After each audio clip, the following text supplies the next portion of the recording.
Assalamualaikum warahmatullahi wabarakatuh.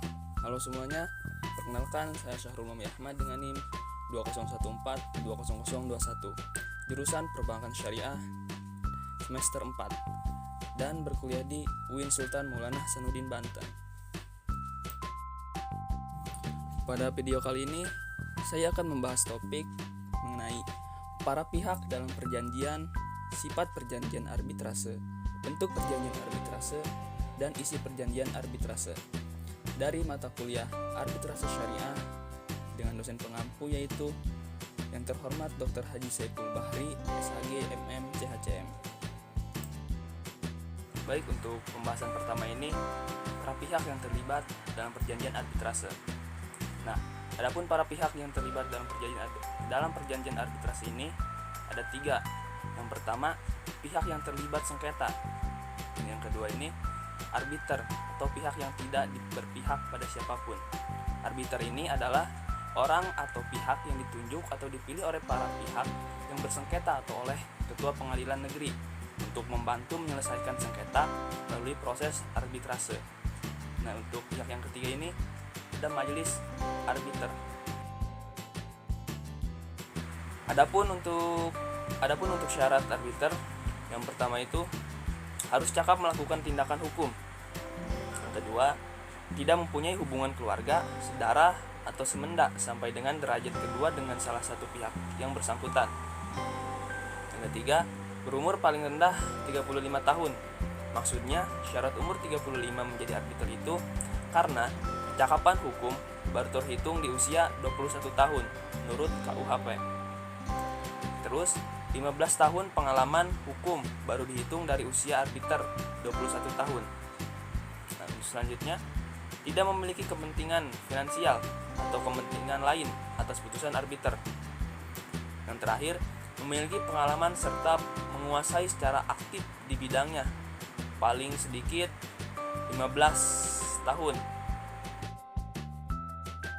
Adapun untuk penunjukan arbiter, yang pertama itu ditunjuk sendiri oleh para pihak yang bersengketa berdasarkan keputusan tertulis. Yang kedua itu ditunjuk oleh badan arbitrase tertentu atas dasar permintaan dari para pihak yang bersengketa secara tertulis. Yang terakhir, diangkat oleh ketua pengadilan negeri.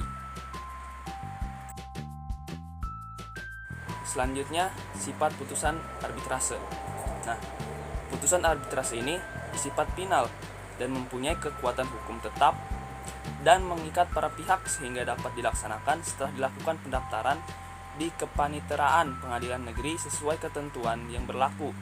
Dalam hal para pihak tidak melaksanakan putusan arbitrase secara sukarela, putusan dilaksanakan berdasarkan perintah ketua pengadilan negeri atas permohonan salah satu pihak yang bersengketa.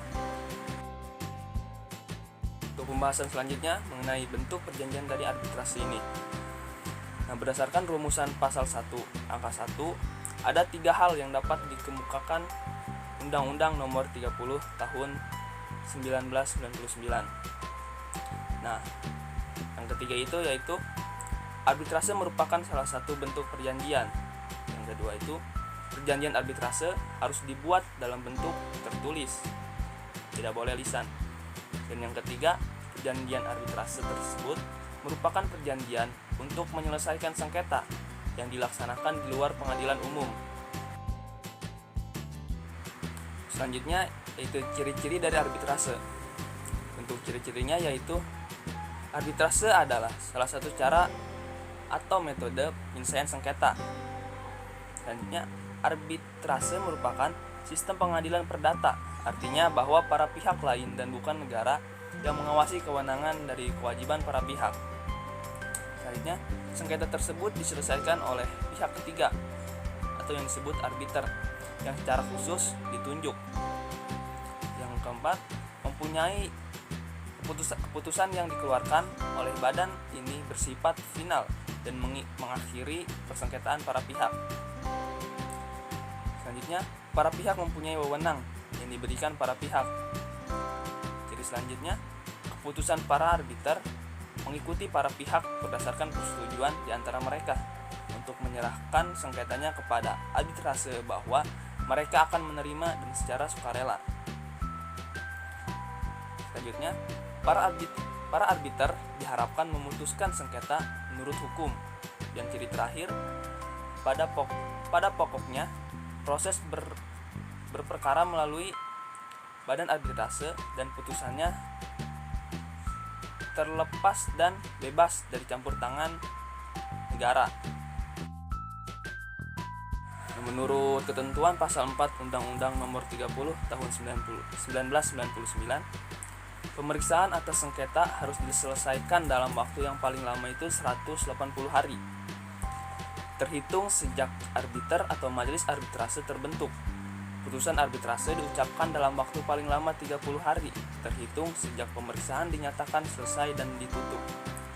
Nah, putusan arbitrase ini harus memuat, pertama, kepala putusan yang berbunyi demi keadilan berdasarkan ketuhanan yang Maha Esa.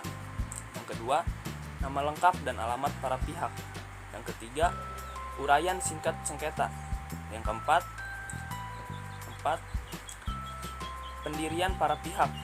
Yang kelima, nama lengkap dan alamat arbiter. Nomor 6, pertimbangan dan kesimpulan arbiter atau majelis arbitrase mengenai keseluruhan sengketa. Yang ketujuh, pendapat tiap-tiap arbiter dalam hal terjadi perbedaan pendapat dalam majelis arbitrase atau dissenting opinion. Yang kedelapan, amar putusan. Yang kesembilan ini, tempat dan tanggal putusan. Yang terakhir, tanda tangan arbiter atau majelis arbitrase. Perjanjian arbitrase dalam pasal 1 harus memuat, pertama, masalah yang dipersengketakan itu apa, dan yang kedua ini, nama lengkap dan tempat tinggal dari para pihak. Yang ketiga, nama lengkap dan tempat tinggal arbiter atau majelis arbitrase. Yang keempat, tempat arbiter atau majelis arbitrase mengambil keputusan.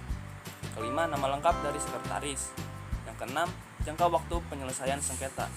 7, penyelesaian pernyataan kesediaan arbiter.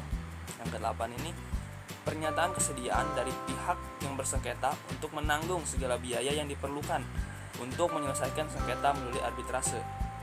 9, perjanjian tertulis yang tidak memuat hal sebagaimana dimaksud dalam ayat batal demi hukum.